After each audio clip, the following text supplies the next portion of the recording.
Hey everyone, welcome back. In this video, I'm going to show you how you can delete listings on eBay, whether it's an old draft you don't need anymore or an active listing you've changed your mind about.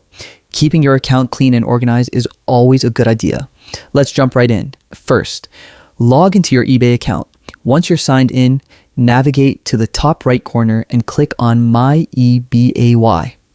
From there, hover over the selling section and this will bring you to your seller hub. Inside the seller hub, look for the listing section. Here, you'll see all of your active listings, drafts, sold items, and even unsold ones. Take a moment to find the specific listing you want to remove. This could be a draft that you no longer plan to finish, or an active item you no longer wish to sell.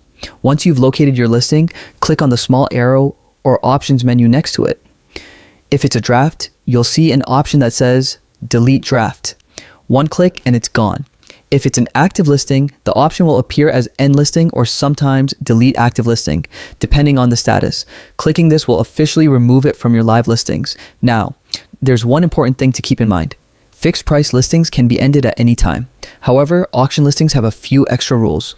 You can only end them early under certain conditions, such as if you've sold the item elsewhere or if you made a mistake in the listing.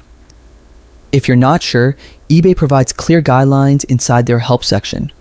Speaking of which, if you ever run into trouble, maybe the delete button isn't showing up or you're unsure whether you're allowed to end an auction early, just scroll up to the top of the page and click on Help and Contact.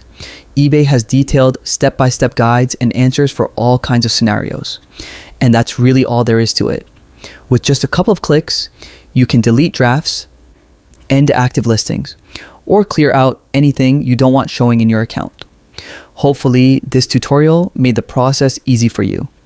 If it did, I'd really appreciate it if you hit that like button, subscribe to the channel for more eBay tips, and drop a comment below if there's another tutorial you'd like to see.